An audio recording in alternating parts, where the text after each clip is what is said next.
আউফলে বিনামূল্যে সিজার পরবর্তী প্রসূতি মায়েদের সংবর্ধনা ও সচেতনতামূলক কর্মশালা। শিশু ও মাতৃমৃত্যুর ঝুঁকি কমাতে নিরাপদ প্রসব সেবা নিশ্চিত করতে পটুয়াখালীর বাউফলে শাহেদা গফুর ইব্রাহিম জেনারেল হাসপাতালের উদ্যোগে বিনামূল্যে সিজারিয়ান অপারেশন করা প্রসূতি মায়েদের সংবর্ধনা ও সচেতনতামূলক কর্মশালা অনুষ্ঠিত হয়েছে। শুক্রবার 25 জুলাই কালাদিয়া শাহেদা গফুর ইব্রাহিম জেনারেল হাসপাতালের মিলনায়তনে এ অনুষ্ঠানের আয়োজন করা হয়। অনুষ্ঠানে প্রধান অতিথি হিসেবে উপস্থিত ছিলেন হাসপাতালের পরিচালক ডাক্তার মারওয়ান।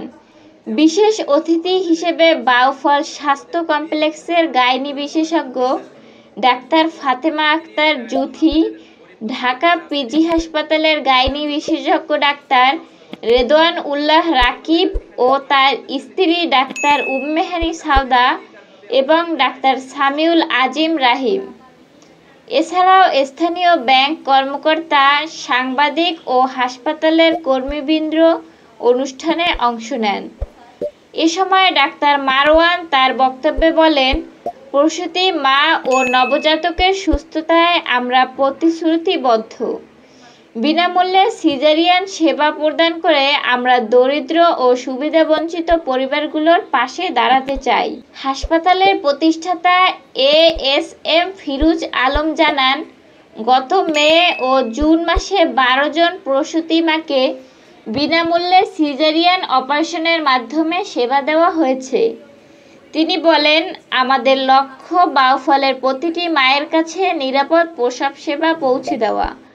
এজন্য আমরা সামনে আরও ব্যাপকভাবে কাজ করব।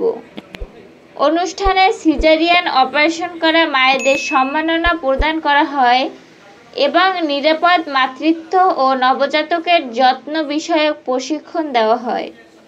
উপস্থিত চিকিৎসকরা প্রসব পূর্ব ও পরবর্তী সেবা সম্পর্কে বিস্তারিত তথ্য দেন। উল্লেখ্য, শাহেদা গফুর ইব্রাহিম জেনারেল হাসপাতাল বেসরকারি পর্যায়ে গ্রামীণ জনগোষ্ঠীর জন্য উন্নত ও প্রসূতি ও নবজাতক স্বাস্থ্যসেবা নিশ্চিত করতে কাজ করে যাচ্ছে।